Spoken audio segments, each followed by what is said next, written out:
And we are live. Gentlemen, welcome back to another episode of the Mecca of Banter podcast. Or at least for right now. We might be renaming this podcast to the 3-Point Podcast because tonight, all of our teams got 3 points. We're here to celebrate, fellas. We are here to celebrate. It's not too often that all the boys get 3 points, but tonight we celebrate that. It's your boy, Hen. Happy to be here. I am this week's host. And as I say each and every week, never wavering, always consistent every single week. It is a great week to be a Manchester United fan. No, you said differently last week, Every Henry. single week, I've never faltered from it. I couldn't be more thrilled to be here talking about the Manchester derby. Manchester's red, and it is a beautiful thing. Always will be. Always has been, always will be. Speaking of red, Connor Sindobri, how are you feeling today? I'm buzzing. I can't lie, fellas. Back-to-back victories, still undefeated in Europe, beat Manchester City. I don't take these for granted, especially over the past, I think they beat us, 5 out of the last 6. So I'm not going to take this for granted at all. But we have beat them back-to-back times. Ruben Amorim has beat Pep twice in the last 10 games. Pep has only won 1 game in his last 10 games. So I'm buzzing to be here, fellas. It's good to see you folks. Yeah, that was a great tweet. That anytime there's a big win, social media is incredible, but it literally said Pep Guardiola in Manchester City's last 10 games, 1 win, and it said Ruben Amorim in Manchester City's last 10 games, 2 wins, which is hilarious. It's so great. So happy to have you on, Dubs. Excited to talk about the game later. Nick Haflinger, how you doing, bro? I'm doing fantastic. Unlike my coach and players, I do look at the table, and we are, in fact, in second. So I am very happy. Another 3 points for us. I also notice when the United boys get a win or a big win, the whole mood of the podcast is just drastically changed. They're just buzzing. They're upbeat. Would you expect a win to not change it? Absolutely. Yeah, the highest of the highs, the lowest of the lows, baby. I'm happy and thrilled for you guys because I think this is going to be a really good podcast because you guys have the enthusiasm today. Well, thanks, man. Happy to hear that our happiness is rubbing off on the rest of you. And Andy Hoover, you have a lot to be happy about. A couple of mid-table boys out here. We're just grinding and doing what we can. We got United 13th and Spurs in 10th. So, also buzzing, frankly. It's been a while for the kid.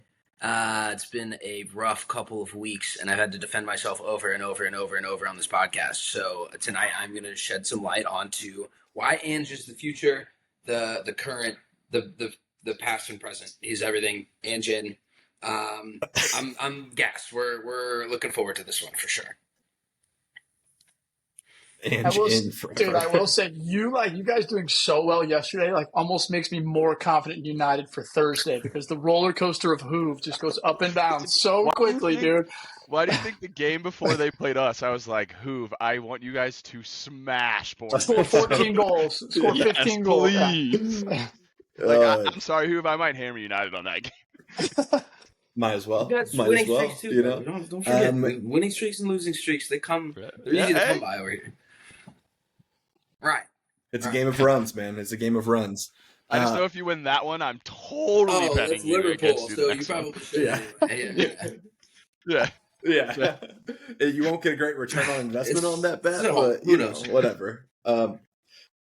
Before we dive into the 3-point central that is the Mecca of Banter podcast, we do have to talk a little bit of St. Louis City. We mentioned on the last episode that the expansion draft was happening as San Diego is getting their MLS team and they are coming to the league, and it comes with an MLS draft. And unfortunately, we say sayonara to Jose Kojima. Good riddance. It was good. He was a good one. He was a good one. I genuinely. He was one of the first names Henry said. When that list came out, I think Henry was the first person to go, Kojima? What? Yeah. And we were immediately like, this is not good.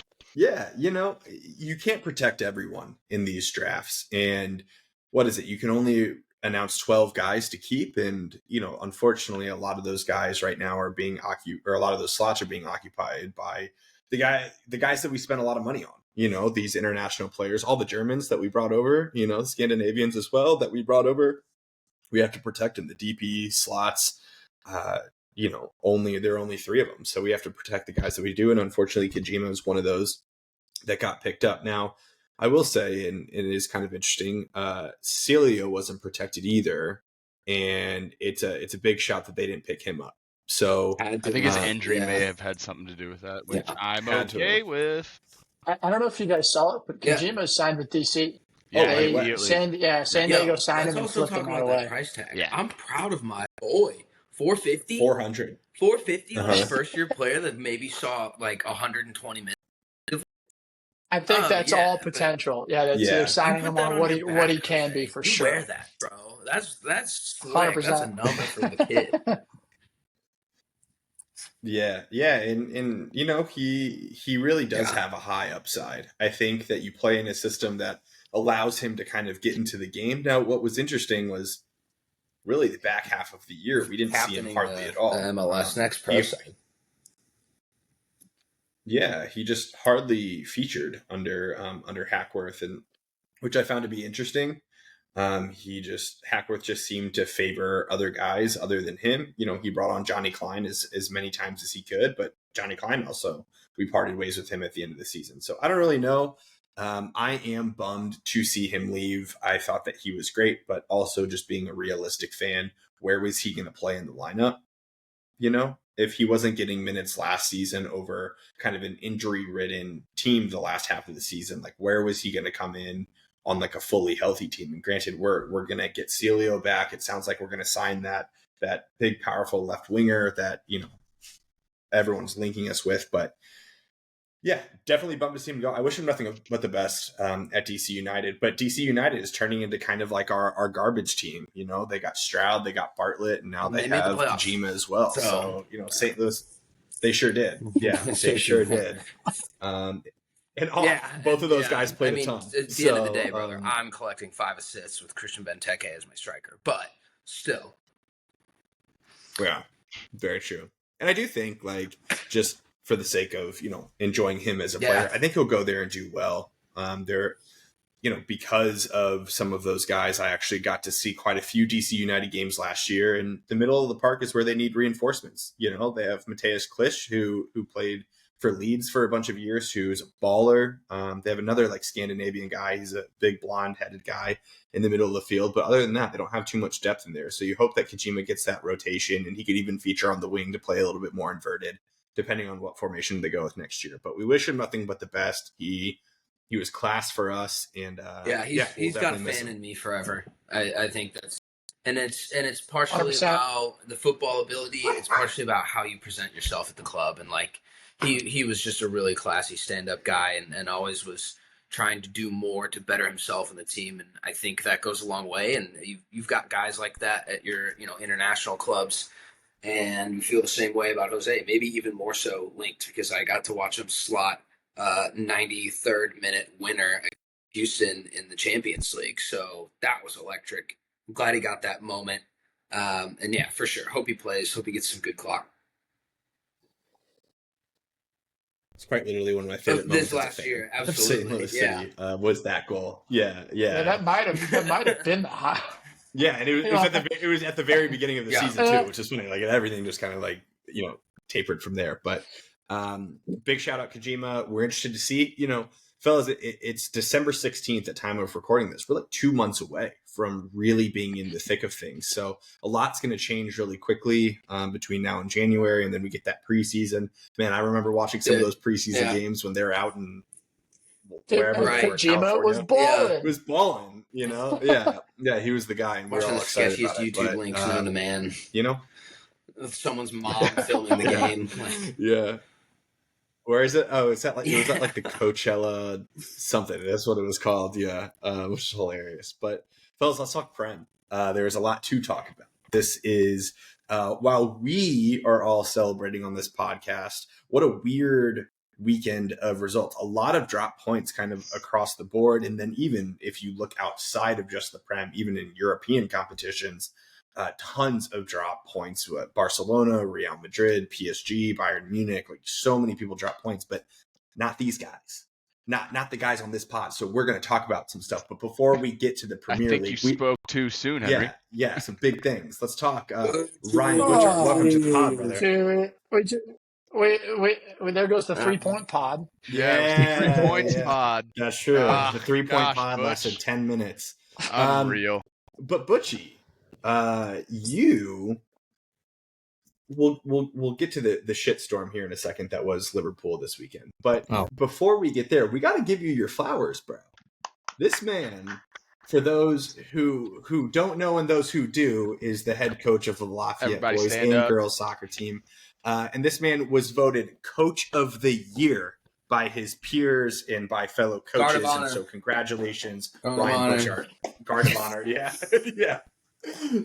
Thank So you, man. unbelievably well deserved. Thank you, man. Well, hey, I need to give flowers to Dobes because I'll tell you right now, it doesn't happen. What did I fucking tell you guys? What did I tell you guys? I told you Good guys. call it. I'm telling you, called it. like, it doesn't happen without him, man. He's my backbone, bro, and he's my ride or die. I'll tell you that. So Dobes deserves his flowers too.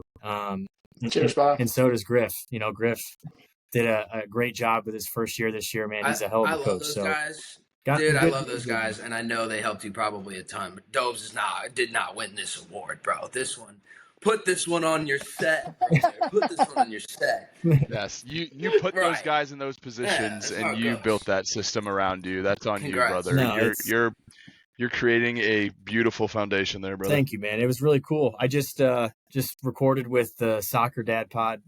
Really, really cool group of guys. They spoke super highly about all of you in our podcast, and so I want to shout them out. Soccer They Dad shouted Pod. us out. I'd love to shout them out. That was a really fun episode, and hopefully a lot of people will listen to it in the high school soccer community tomorrow. So What was that banquet like, dude? Like, how was it like getting celebrated up there, like giving your speech? Like, how'd that go? it was it was, first of all, the banquet was 4 hours long. No way. So, Oh my! yeah, it was long. I'm so pumped to be an assistant now. I don't know if I want that award. It was really long. There was a lot of people, obviously all the all-state kids. It was really cool that I had to walk up there. I was pretty nervous, but what was awesome was, and I think I texted Dobes and Griff. The Hall of Fame inductions took so long that I didn't have to talk, and it was great. So I got to go accept my award, and I had to stand there for about 5 minutes while they spoke about me or whatever, and I got to walk off, and I was like, "Hey, freaking men, let's go!" But it was cool, man. I'm still kind of in shock a little bit, but I'm very humbled. So Hey, man. Well, to make things better, out on a scale of 1 to 10, you looked like a 12 that night. So you looked great, and we're so proud of you and all the hard work you've put in over the last couple of years. So much deserved, Butchie. Thank you. Congratulations. Big shouts, big shouts.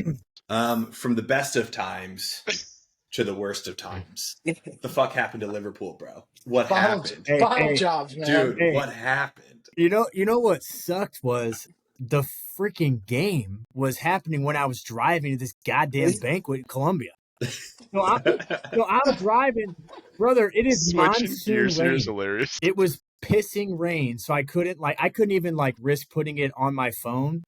So I'm sitting there and I'm like, I can't even watch this. So I just was refreshing FotMob every 5 minutes. And then I see I can't watch it, so I'm just going to look at my phone and refresh the thing. Like, just listen to it, dude. So obviously, like, Robertson getting, a red card in the 17th minute changed a lot of what was going to happen in when you're playing a good team in Fulham. But I give credit to Arnie here, man, because we go down a goal early. We get a red card. That game could have gone to shit. Nick, I know you're leaning back and you're all, hey, but that game could have gone to shit. Okay, and he made some adjustments. Kind of did for you. He made some adjustments at halftime, and we got 2 goals. And then we're winning 2-1, and I'm sitting here going, "Oh my God, we're gonna win down a man." And 5 points clear Chelsea. Let's roll, And then you didn't. And then we did.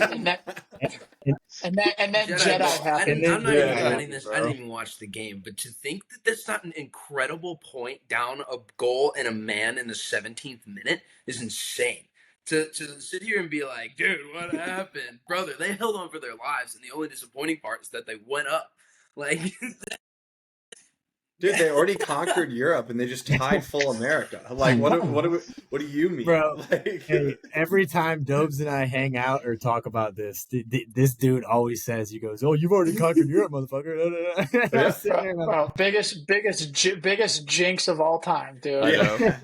Your performances have been spot on since that comment. It's been but great. Obviously, I'm happy with the point, man. Like Hoover said, it's a really big point. And when you look back on title races and things like that, those are the points that really matter when you're facing adversity and you're down a man for 80 minutes of a game and you still come out with a point. That could be a point or two that, could get us a advantage in the title race in the long run. So I'm really ecstatic with that, and I will take that point. I really will.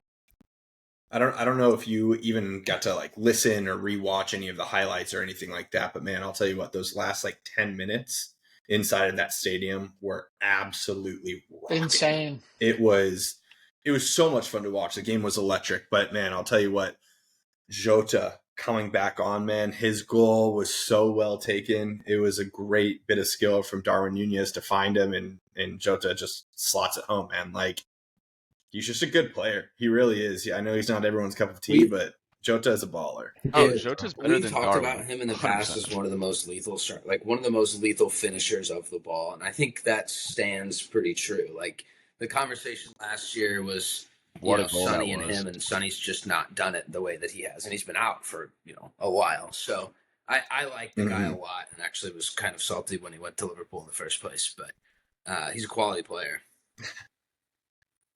Yeah. Except for that one time he threw his boot through Oliver Skip's face. Well, we won't forget that one, but whatever. No, he's one of the more underappreciated strikers of the last, half a decade, I think, in the Prem, for sure. What'd you say, Butch? 6 months, 1 month, 2 years, 3 years. Underappreciated is all we got. Yeah, underappreciated strikers, and that might be true. To be fair, I agree with him. Especially under Klopp, like he wasn't really getting into the starting rotation too much, and he seemed to always come off the bench. But under Arnie, like he was the starting line until he got hurt. Reminds me of Gabriel Jesus. Yeah, it just seems like he's a little bit more. He's a better clinical. finisher for sure. He's more but clinical. I'm just saying, like, the situation is very similar. Like, had a stretch of starting and then fell out, and then kind of is just on the back burner. Had injuries. Like, I feel like they're very similar. And we'll see what happens with them. You never know. I will say that. So I watched this. I got lucky enough to not just have to watch the Arsenal Everton game at this. This was on the other TV at the bar because this was the entertaining one. It's kind of funny. I was sitting next to two English guys who are like Liverpool fans. They're both like in their 70s. And like I wasn't talking to them at first, but they literally kept complimenting Robbo. And we're like, we need him. We got to bring him in. We need him. We got to bring it. And finally I mentioned something. I'm like, wake up. Like wake up. I don't think he's clearly been the best left back in the Prem for a while, but like we got to give him his flowers because like I think over the last month he's definitely put himself in that conversation. In my opinion, he probably has been, and that may have been his audition. To be honest with you, I would hate for him to go to Liverpool, but at the same time, that makes so much sense. We're talking about the American Robbo this time too, because the other left back on Liverpool is I did the same thing last time. I think from a U.S. men's team perspective, dude, that's best case. And I think he walks into the team. Like, there's not a lot of spots on that squad that need filled, and he would walk into a team that's immediately competing in everything they've ever put their foot in. So that would be so 100%. Big for him. We were talking about best American in the world, and obviously CP has been hurt, and there's like McKinney, and there's a couple other guys. Way has been good. I think he's been the best American in the world for the past. I mean, but him and CP for sure. It's definitely 1 and 2 right there. I completely agree, and I think us watching 100%. Him at City Park like solidified that. I thought Robbo was all over the pitch during that game. He's the run he made down the field in what was like the 95th minute, like against Liverpool, it's just insane. Yeah. Also, what a finish! What a finish! The back heel on Fulham's last goal. Oh my word! What a finish! How about preseason Pirlo too, man? Man loves playing Liverpool. Balling, bro. It's just preseason Pirlo, baby. Preseason Pirlo Pereira. Bro, he always had a banger in him in preseason, man. They never did anything in actual games. Oh, that's great. But your stretch of games coming up, barring the Tottenham game, looks pretty good. You got Southampton, Tottenham, Leicester, West Ham to get you through the rest of December. So you confident in 4 wins out of those 4? I would say right now, I'm pretty confident that we'll get results in those games for sure. I don't think obviously Spurs will be a very tough game, so that is that's a coin flip. But it's a coin flip for me too.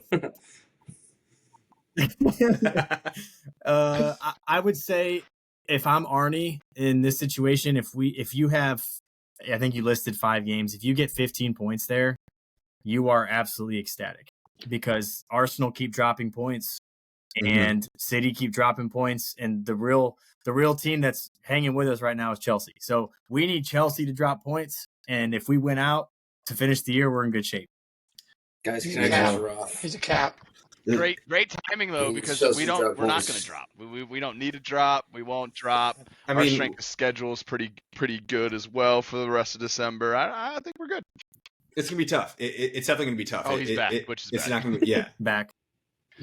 So back, bro. I don't know what's going on. I apologize. No worries. All good, brother. No worries. But moving on to the next game, we won't highlight it too much because I mean, really, there's quite literally nothing to say about the game. Arsenal and Everton tie 0-0 in one of the most boring games of football you'll ever watch. It was horrible. It was horrible. It's a couple hours that you'll never get back in your life. And but you just alluded to it. But Arsenal keep dropping points now. They're 6 points off the top spot with Liverpool having that game in hand. Are they too far out of it to really be making a push, or is it still doable? I don't think they're too far out yet. I think I've seen, obviously Arsenal's the biggest bottle jobbers in the history of bottle jobbing. So, they bottled the 12-point advantage. I'm not going to say anything until they're below. I'm not going to say a word until they're below that.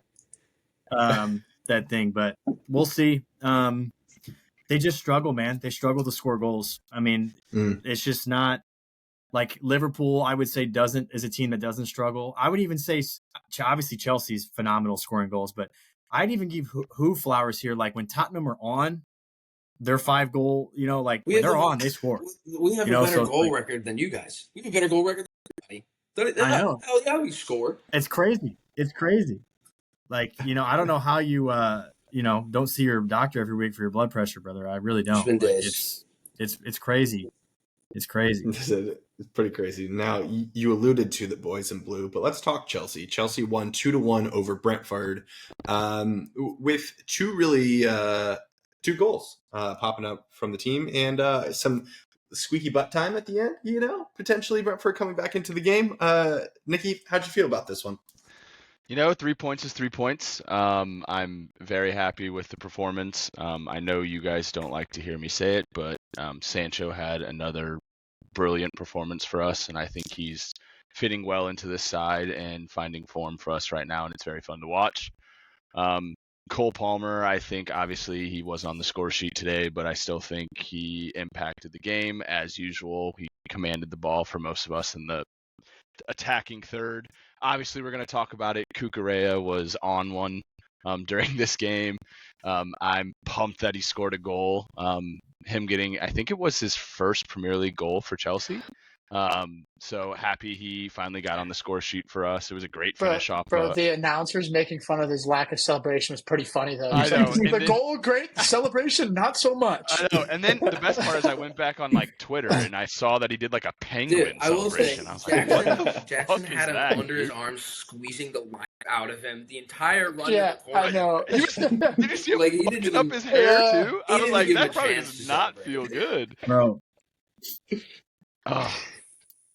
But like I said, I was a little nervous coming. I shouldn't say I was a little nervous. Every time coming to the game, I feel great. But we didn't make any changes early on in this game when I thought we needed to. And then I looked at our bench and then realized kind of probably why. Nkunku was the only real. I mean, Disasi was on, Vega and Drewsbury Hall. But we had a couple of the youngsters on our bench, and Nkunku didn't come on until the 83rd. I was a little shocked that it took that long for Nkunku to come on because I definitely think we needed some change in the game. When we were only up 1-0, I was, of course, we need another. And luckily we got another, and then of course they scored because we haven't been able to keep clean sheets in a very long time. But hey, like I said before, 3 points is 3 points. Jackson scoring is always a plus for me. I think he's one of those confidence strikers. When he's on, he's on. I also love that it was after he had kind of a blunder, like had a wide open breakaway, kind of lost the ball under his foot, fell on his face, and then immediately the next play has an incredible touch and finish. So that's just a striker that I think that's on form right now, and I'm super pumped for him. But I think Chelsea, the biggest benefit that you guys have right now is the fact that most of us, like Liverpool, like all of us are playing midweek and have to play pretty close to our first team. And Chelsea doesn't even travel 80% of your first team. So most of your guys in your 11 are getting 6 days off. And like that means a ton this time of the year. And so, I mean, you guys are rolling. It wasn't pretty this weekend, but like a win's a win. But I do think that like midweek trip to Kazakhstan and not having to have those guys go, dude, You're 100% right. Yeah, it's massive. 100% right. And that was why I think our bench was kind of light, because we didn't have the guys who went to Kazakhstan on our bench. Like Neto played a decent amount of minutes and he wasn't on our bench for us. So like obviously I completely agree with you, and it's a benefit we have. We literally sent all of our youngsters. I don't know half of the team. I don't know half of the team. I just pulled it up. I thoroughly enjoyed watching. Like as a Chelsea fan, I was like pumped to kind of see some of these youngsters play, and it was exactly as obviously we still allowed a goal and only won 3-1. But if you saw the conditions of that game, it was absolutely absurd. Like anytime someone would talk, it would be like just so much cold air, like from the. That's wild. Well, some of these guys, Rocky Saki, Amici Paul, who are these dudes, bro? Yo, is Michael Olise's little brother on Chelsea? Is it the same Olise name? Like, you have I'm some not guy. sure. I might have to look into that. Richard Olise. Him.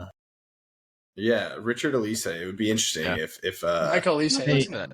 I will also say, going back to the Brentford game, just because I've been shitting on this dude a lot.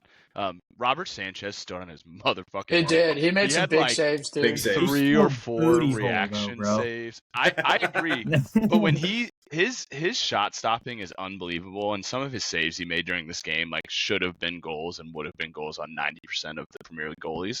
So like I just wanted to give him flowers for once, because you are right, he has been booty cheeks. He has, bro. Yeah, he's not been good. I will say was also, I noticed like anytime he got the ball and Gusto was not open, Gusto was going.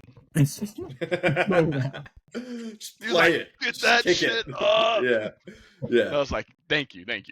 One of the coolest things I think right now about watching Chelsea is it's very clear that in transition, you all just have a green light just to go as fast as possible down the field. It's from everyone. Whoever picks up the ball, it is just like a full all-out sprint. I texted it in the Mecca earlier, but something else that I found to be interesting just about the way that Chelsea's playing right now is Cucurella is at times the highest player on the pitch. It's really fascinating to watch how much he really overlaps Sancho specifically. It allows Sancho to kind of drop wide or engine. Yeah, he just gets up and down the field. But that's exactly how they play. The eye test. Yeah. It's how they play him. He's so simple, and he can run for hours. But you think about under Pochettino and the fake headbutt or fake hit to the head was so bad.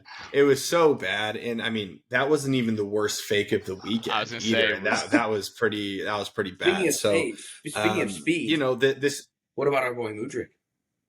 What happened? Give us what happened. The only guy to not have steroids work for him. It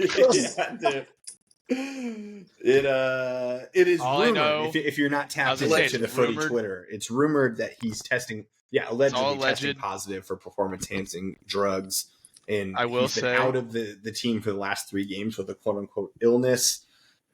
We'll see. I will say, my man, I know of a guy who has a really good lawyer. His name's Paul Pogba. Give him a call. He's a fantastic lawyer. Yeah, for PEDs. 4 years, 18 months. He's your guy, bro. But crazy. I mean, as if the Mudrik fairy tale couldn't get any weirder, it just did. But we'll see. Only time will tell with that one. There's a lot of things going on. yeah, there's a lot of things going on in the legal world that is international footy. Manchester City's charges apparently going from 115 to 130. Mudrik allegedly testing positive for PEDs. You never know what's going to happen these weekends in this international game.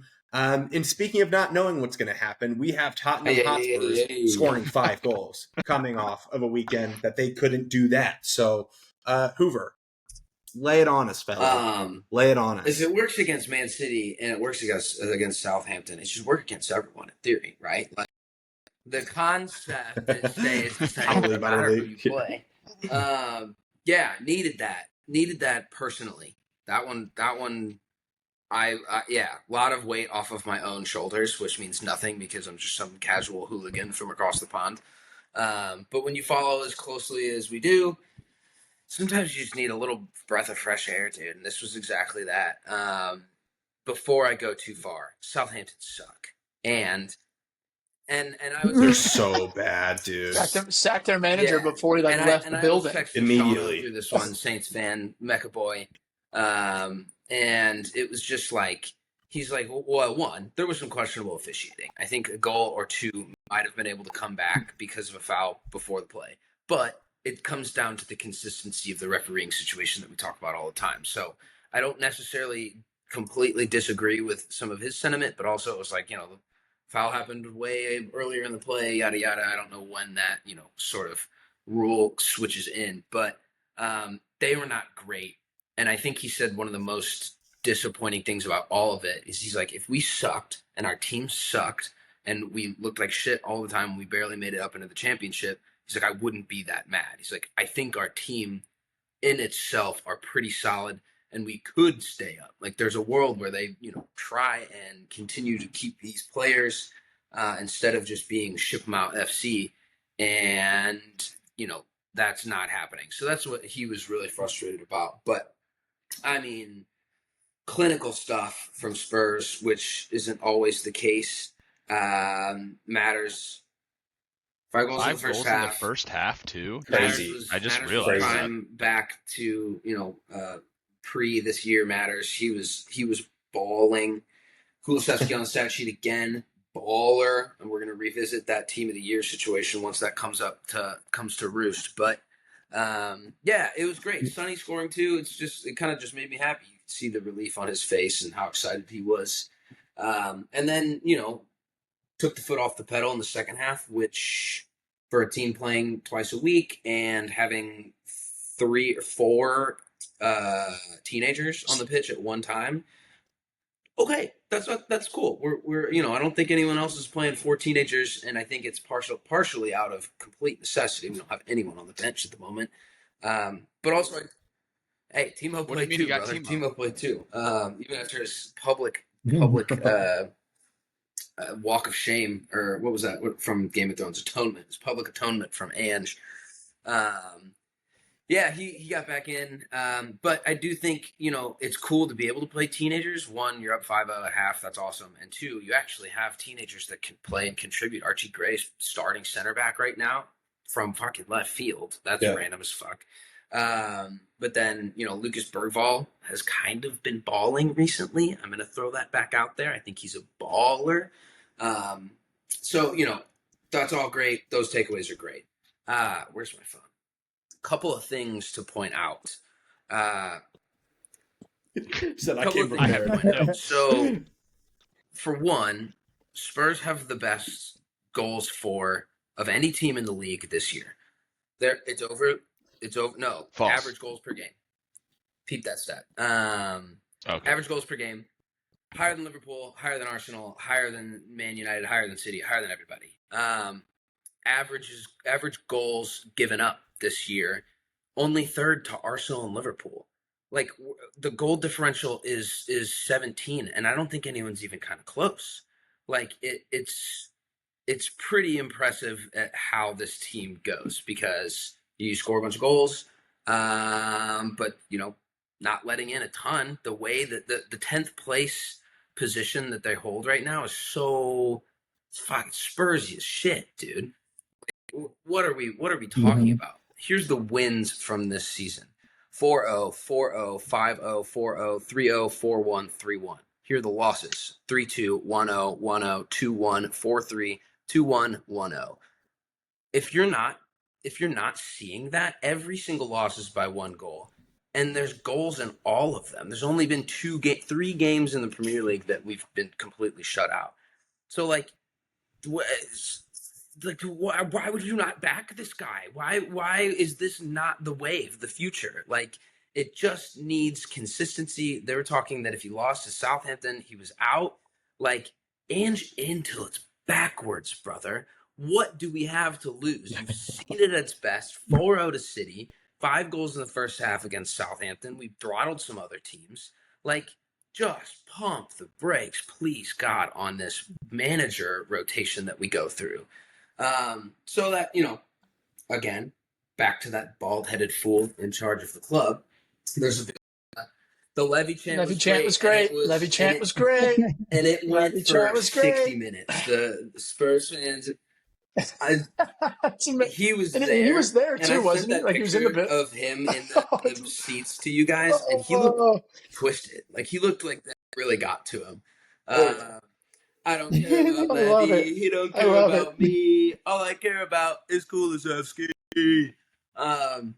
And it's going to go crazy against Liverpool this weekend. And I've seen on Twitter, there's a Levy out protest. They've got everyone's taking in balloons, black balloons that say Levy out with the pound sign for the E. And they're going to blow them all up and let them go in the 24th minute, signifying the 24 years that he's been in charge of the club. I'm gassed about that. I'm so excited. I love it, that. dude. Fan protests are the best. And it comes at a great time. I think this is interesting because we just got this win. Everyone and their brother's like, okay, Ange can do this. He just needs the financial backing. He needs the support of the club, which is not something that we've ever actually seen happen in the entirety of their ownership. So it's great because everyone's in on, we can win. We should be winning. This team itself, without investment, should be winning and at least staying consistent. That's been the problem. But while it's high, let the ownership know.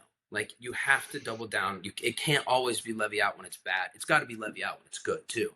I'm gassed about all of that. I think it felt good even after a 1-1 draw at the Ibrox at Rangers midweek Europa, which is another point to maybe the players have a little bit to bear. Timo Werner was yanked at half, and Ange publicly just said he's like that. It just wasn't good enough, and it wasn't good enough from Timo. Timo knows it wasn't good enough. He's a German international with unbelievable amounts of experience, and he's like it just isn't good enough. And then day later he comes out and says it's not just Timo. I'm asking every single one of my senior players to step up because we need them right now. There's no other people on the bench that are going to be able to get the jobs done. So well, he literally kids out of high school or whatever he said. Notes to teachers to pull kids out of high school. It took like 7. He's getting Coach Butchart's permission over there to get little Mikey Moore out of high school class to the Europa League match this year. So, what can you do with that? The teenagers are good, but you shouldn't rely on them for results every week. But yeah, you know what I mean? It's the whole thing's a roller coaster. This is all could be completely different. Next week you play United in the Carabao Cup quarterfinal on Thursday, and then Liverpool on Sunday. So you got a cup match that is super important to Spurs and Spurs fans specifically. Just win something, give yourself a chance. And then Liverpool is a tricky matchup every time. I do think we pull out results more often than we should against Liverpool, but at the same time I've seen 4-0 throttling. So hey man, good process. Well done. Good process. Good process. Hey, I want to real quick. Can I ask, how do you feel about our upcoming match, Liverpool, Tottenham on Sunday? I feel like it's hard for me to really look too far ahead. We're playing. We're playing Archie Gray at center back and Dragishin, who's been doing better with a run of games, I think. But there's no Mickey Van de Ven. There's no. I think Ben Davies is still out, who actually had come in and done really well as a an emergency center back. It's just you just never know what you're going to get with Spurs. I think this game's got goals all over it. But at the end of the day, dude, I thought the Bournemouth game was going to have goals all over it. We lost 1-0. So it's just so hard to predict anything with this team. I'm terrified of Liverpool. I'm terrified of United at this point. Like the 3-0 thrashing a couple months ago, it means nothing at this point. It's good to know that the players feel that they can go and do that. But again, doesn't necessarily translate now. New manager, definitely a better squad, definitely a better tactical plan. So, yeah, I don't know. Ask me again come Monday. Genuinely no idea where I'll be. But like I told Nikki a lot, you got to take these wins and enjoy them when they happen. So, love it. Yeah, I'm excited for our game on Thursday. We'll have. You know what? You better not have anything mysteriously come up on Monday, because you're in for a generational run this upcoming Monday. Depending on what happens against us and against Butch, you potentially have a lot of firepower on Monday's episode, or you potentially might be in the crosshairs. You know, I'll come with the heat either way. But you know what's going to happen? Spursy's going to Spurs, and it's going to be 1-1. We could genuinely absolutely take you guys to the cleaners. Sam Darnold. Watching Minnesota right now. I see this dude pumping his fist. No, yeah, but that's so funny, bro. And you said I'll be here no matter what. Time for the game of the weekend, fellas, and not just the game of the weekend, but the topic of the weekend. It's the Manchester Derby. It's the game that we all look forward to. All of us on this podcast, no matter what team you support, we all look forward to this. United. Mid-table clash. United wins 2-1 in dramatic fashion at the end of the game, courtesy of AMAD Diallo being the best player in the world. So there's just not much else you can say about it. But before we get into the game, Dobes, I want to get your reaction to the headline that surrounded this game, which was that Marcus Rashford and Alejandro Garnacho were completely dropped from the matchday squad, didn't even make the bench. When you saw that Sunday morning, what were your thoughts? To be honest, I was buzzing. I think it's one of those things where too long we've had managers that have been extremely scared to make the big decisions, and I think we saw that too much with Ten Hag. That Rashford hasn't been on form for the past season and a half, if not a little bit more. And Ten Hag would continuously play him. He would continuously throw him out. He trusted him, which part of that is good for a manager to continuously trust in a player. But eventually, I think you get to a point where I think part of United's biggest problem has been a mentality thing. I mean, you look at a mentality thing, that doesn't just mean when you're at Old Trafford, when you're away to Manchester City, that doesn't just mean 90 minutes. That means what time do you show up? What time are you in the building? How do you act when you're in the building? What do you do when you're not in the building? You don't go to New York City during the middle of the season when you're not playing well and you're sitting courtside wearing a Louis Vuitton jacket type stuff. Being a professional at Manchester United for so long over the past decade since we left since Fergie left, has not been there. It just simply hasn't. And I said it last week to where I have my favorite players at Manchester United. I have my favorite players that I want to do well and always will. But at the same time, I'm taking a completely different approach to where it's Emery's way and I don't care who gets in the way. And so as well as Garnacho started the beginning of the season under Ten Hag, he hasn't been able to find form under Emery. And his attitude has been different. His play has been different. And the same thing goes for Marcus Rashford. I will say, Allegedly, nothing has been confirmed. I've watched a ton of different podcasts and stuff over the past couple of days that have talked about how things will come out in Manchester about that, if that happens. And, truthfully, it's him making a decision. And I think, with the results of the game, it's exactly what he could possibly want. And you saw some of the reactions and the comments of the other players after the game. I think one of the reasons we did win that game is because we looked like a team, right? Mm-hmm. We looked like a team. There was 11 players, and then there was 2 to 3 that came on that played and fought for the badge. And I think Emery made a statement that essentially said, no more of this bullshit. If you're not going to show up and you're not going to treat the players around you correctly, if you're not going to show up and be a professional, that's minimum, right? That's the minimum effort is what happens off the field. And I also think it's cool that he said it's a week-to-week basis, right? You have, like anything in life, you have 5 days to train. if you don't train well in those 5 days, you don't deserve to play on the weekend. And he set that standard for the rest of the squad going forward, that he's already dropped Johnny Evans, and he mentioned Johnny Evans as well. He's dropped Eriksson, and he made a big call to drop Marcus Rashford, the second highest paid player in Alejandro Garnacho. But at the same time, every single player on our roster now knows who's boss, and he's not to be fucked with. Yeah, I think that was the major statement, that no one is safe, and you can't just ride on the name. Just because you might have been that guy in the past doesn't mean that you can't show up and be consistent. I feel like Amarim's doing an interview like every other day, but in the interviews this week, he just basically said like, we have high standards. Bro, and he's clever. He's so clever, and he has a way with words, and the way he communicates with the media. It's almost like Pep's very good at it too. There's certain managers, that's part of managing a big club, is how you handle the media. And thus far, he's handled it perfectly, in my opinion. Yeah, I agree with the statement that it makes, and I think he's doing the right thing. But you guys also, like, both of you speak so highly of Garnacho. Did that not also, like, drastically shock you that he was one of the ones that was the statement being made for? So, Viva Garnacho! Let's play we'll be right there singing it again. But the thing is with Garnacho is,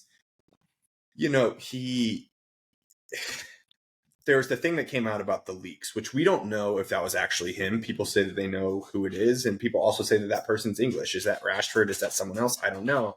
But the thing is that when you watch him, you see he's had consistent issues over the last couple of years of liking shit on social media, putting out messages on social media. There's another thing that happened just recently where he liked a tweet about Lissandro Martinez getting out jumped about a goal. It's these little immature things that are happening. And there's an aspect of his game that is so good, which is the confidence that he brings to his game. But at the same time, it can be extremely detrimental. And I think that's Amarim saying like, hey, you're going to do it this way, and you can decide if that's right for you. But if it's not right for you, you won't be here. And I think that Mark Goldbridge uses this phrase of like being a sacrificial lamb. And I think when you look at the two guys who, one, you have Marcus Rashford, who's like, Manchester through and through, second highest player or second highest earner in the club. And then you have Garnacho, who debatably has the highest ceiling of any of the young guys. And those are the two guys that you drop, saying that you haven't been good enough. It's a statement. It's he, like Dobes brought this up, but with Evans and Eriksson, he's been dropping them for weeks now. He's set the same standard with everybody. Like, it's not like this is new. Yeah, and the thing is we just don't really talk about it because it's Evans and Eriksson, guys that are on like the tail end of their careers, and it just is one of those things. But you have these two guys, one of them's supposed to be in their prime, the other one has a lot of potential. So surprising, maybe, but at the same time, like, I'm here for it. If it is true that they've been having an attitude, that is how you eradicate attitudes in a club. You have to, set the standard. I do find it interesting. Like, again, maybe it's the immaturity, but all of those guys, again, it's only social media. It's not that deep, but like all of those guys on social media, Rashford immediately as the result concluded, he put up a story about, United winning, and guys that were on the bench or guys that weren't in the squad immediately put up things. Garnacho still hasn't posted anything about Manchester winning the Manchester Derby. And it's just an interesting statement where there might be a little bit of a power play going on. I don't know, but I can tell you who's not going to win that one. And it's Garnacho. I do think that of the two, I think Rashford has to make a decision if he wants to fight for his Manchester United career. He can choose to. He, in my opinion, is somewhat of a legend, has been fantastic, but he's fighting for his Manchester United career. And on the other hand, you have one of those that's Garnacho, that's a young kid, and it makes me think of a lot. I was listening to somebody compare it today to like a Gareth Bale when he signed from Southampton to Tottenham for Harry Redknapp, and how he had a tough go his first couple of months, 6, 7, 8 months. And Harry Redknapp had to show him tough love. And then he burst onto the scene and became sort of the player that he is. And this is one of those where Garnacho has that chance of either you take this and you learn, you grow from it, or you choose not to. Garnacho has all the potential in the world. He's not a star yet, right? He's not a star. He has to take that Amad Diallo approach of fight for every single inch. And the way that Amarim plays, it's intensity. That's not just with the ball. That's not running at players. It's tracking back. And he hasn't shown any of that. So to be honest, I think it might be the end for Rashford, whether it's January or the summer.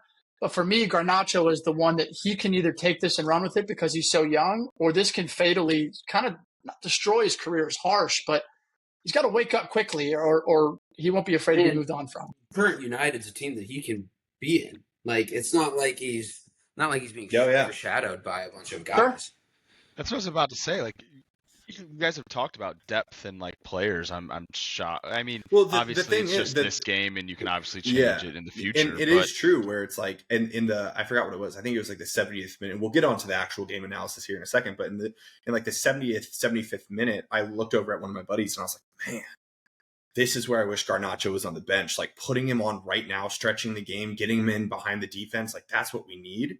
But then I thought about it too, and I was just like, but like, I don't know if I'd be able to Rashford too. I don't think I would have been able to handle a 15-minute cameo where all of these guys have been busting their ass for 75 minutes, defensively organized, sound with the ball. And then these two guys come in and piss the ball away and they don't track back defensively. Like that would have undone all of the hard work that had been done through 75 minutes. So like Nick, to your point, like, yeah, there's a moment of the depth thing. And, fuck, man. Like I think about Mason Mount, like, he gets injured 14 minutes into the game or whatever it is. And like, I texted Dobes right before the game being like, I'm so excited to watch Mount in this system because I think Mount can really, really flourish in the system. He did it Thursday too, man. He impacted he's one of the reasons we won that game Thursday when he came on because of his pressing and energy, man. So the depth thing is going to be interesting. There is a Reddit thread out there on not that any of you all will read it, but on the Manchester United Reddit thread, there's like a pinned post from a sporting fan who basically said like, hey, here are the 10 things that you need to watch out for with Amarim. Like, this is what you can expect under Amarim. And the first thing that it says is we did not win the league the first year he came in. He came in halfway through the season. We finished 4th. But here is what he did. He had basically established the culture. He made the expectations known, and then he pushed out guys that weren't willing to do it, for the team. And he named a couple of like 3 or 4 players that at the time at Sporting were like really, really big stars for them. And Amarim said, get in or get out. And they got out. And so I think that that's a little bit of what's going on here too. And Rashford and Garnacho seem to be the first two along that wave. But then you see guys like Casemiro hardly featuring. You see guys like Evans and Eriksen, like they're down to the end of their Manchester United career. There has to be some people that get let go between January and the summer in order for new players to come in. And we'll just see who it is, So let's talk the game. We come away with a 2-1 victory. I'm curious, fellas, just so I know, like, did you all watch this game? Yes. I literally told you before this podcast started, Henry. Not kidding. I watched all the way up to the 80th minute and then stepped away for a little bit. Yeah. Immediately. I know. Yeah. I was like, oh shit. Nuts. 115 seconds. You know what I'm saying?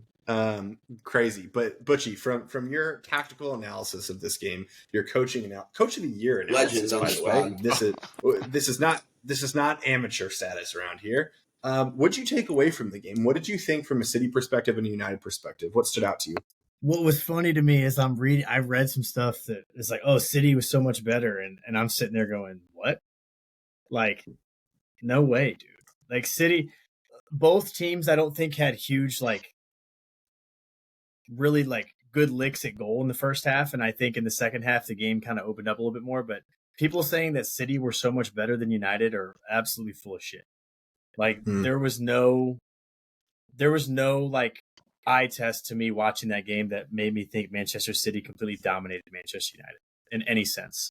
And, City got their goal and they defended well up until Mateus Nunes decided to be an absolute dumb shit. Like, I mean, we talked about Cole Palmer or the Chelsea PKs last week being the dumbest fouls of the year. That's the dumbest foul of the year, Mateus Nunes. It was so bad. So bad, bro. Yeah, I watched the highlights again today. Turns the ball over and then just smokes his ankle. I watched the highlights again today, and I was searching all over Twitter for like a still shot of when he like collided with Ahmad, and Ahmad literally went from here to like horizontal because he hit him so hard. I was like, "What are you doing, man?" My favorite part was he like so clearly did not get the ball that Ederson was able to then just go pick up the standing ball over him and was like, oh, this didn't move at all. Yeah. Yeah, that was bad. But, I think that United had a plan, which is good. We haven't had that in a while. An idea. An idea, something that's interesting with Amorim, especially against some of the top teams. The plan is to hold the ball. And at parts, it can be a little frustrating because you feel like it's meaningless possession. But United had 50% possession at the Etihad, which we haven't had that. I mean, certainly in recent times, but I don't even know the last time that we had that away from home. But we kept the ball, which means City doesn't have the ball. And then we got 11 guys behind the ball, which means City has something to break down. But the game really came down to hard work, pressing at the right times, and a couple of moments of magic from AMAD Diallo. I mean, I can't tell you how many times so far this season under Amorim, even though it's only been 10 games or whatever it's been, AMAD has just shined, and Mazraoui has shined. But I really want to give flowers to a guy I never thought that I'd be giving flowers to in 2024, Harry Maguire. He came in, and the year of our Lord, the year of Mudang, we got Harry Maguire Remontada. Man, it's he played super well. He anchored that back three, which when he was playing in England set up he was on the left side of the back three. But man, he was good. He was really, really good. And so was De Ligt. De Ligt was really good. And Martinez was really good. Dude, the center position in a back three was built for Harry Maguire. That position is his defensive awareness and his ability to clear out balls and stuff. That's never been the question. The question was his functionality and being able to build the ball forward. He doesn't really have to do that as much. He's just a purely defensive force, and I think that plays to his strengths really well.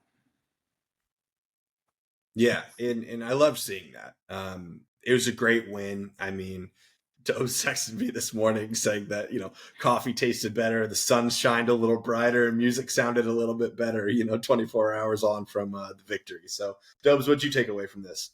Honestly, this wasn't your traditional Manchester derby. This wasn't your Paul Pogba double with a Smalling header at the end to keep City from winning the title type game.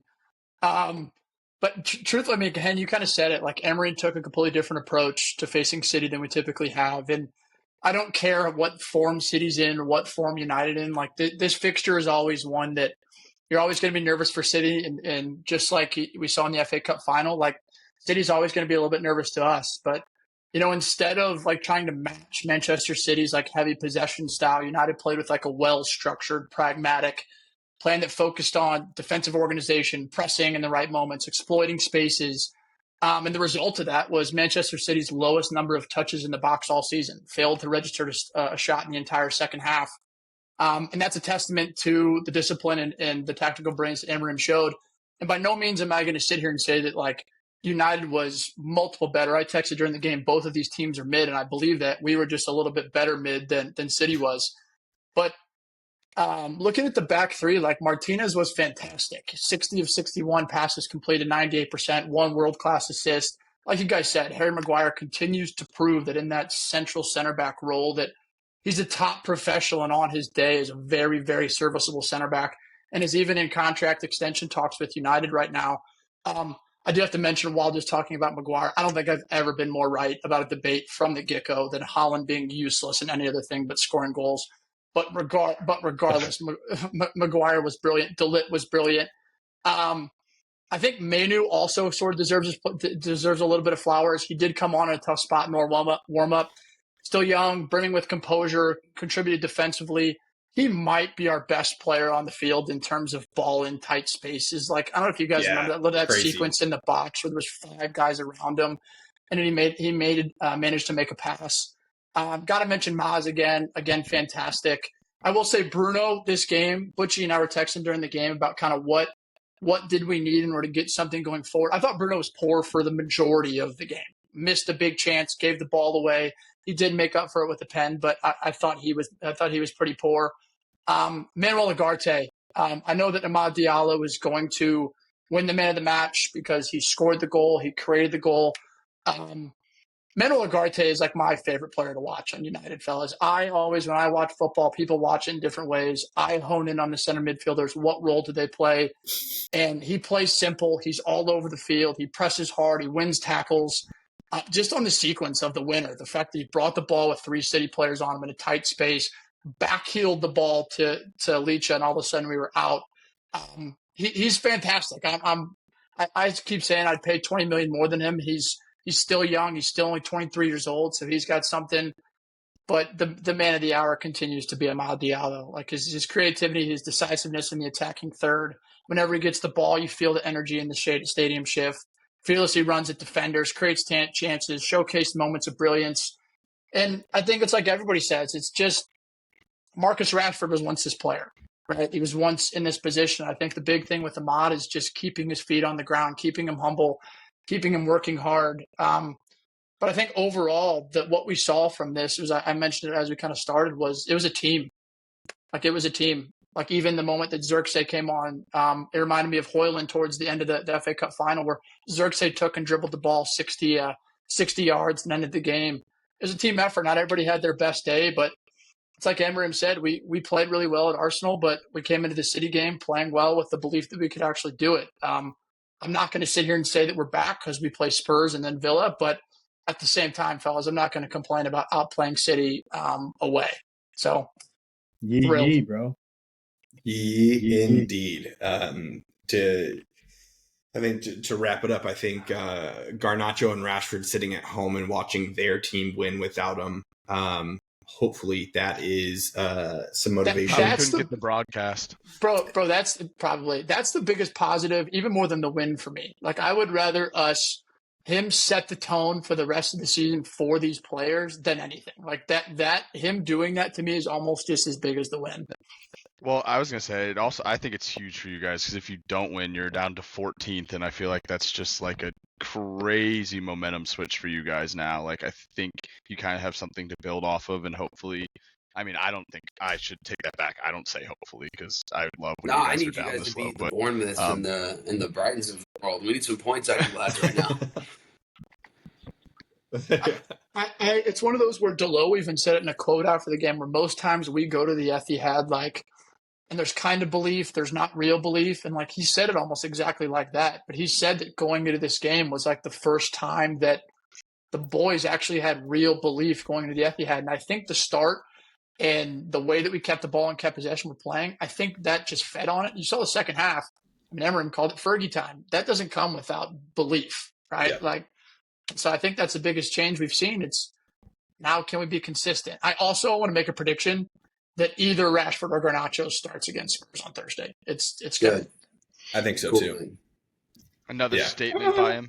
Yeah, I think he's going to. I think that's what's going to happen. I hope we see a reaction from both of them, but I think one of the two starts.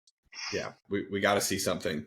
Well, fellas, that wraps us for tonight's episode of the Mecca of Banter podcast. Next week, we'll be coming to you live for our Christmas episode, where it will be officially just about halfway through the season, and maybe we'll get a little festive, get a little Christmas sweaters on the pod.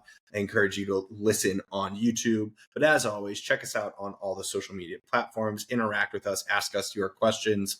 We'll be lively on all platforms. Boys. Cheers, fellas. Good work. Cheers. Cheers, boys. Cheers, lads.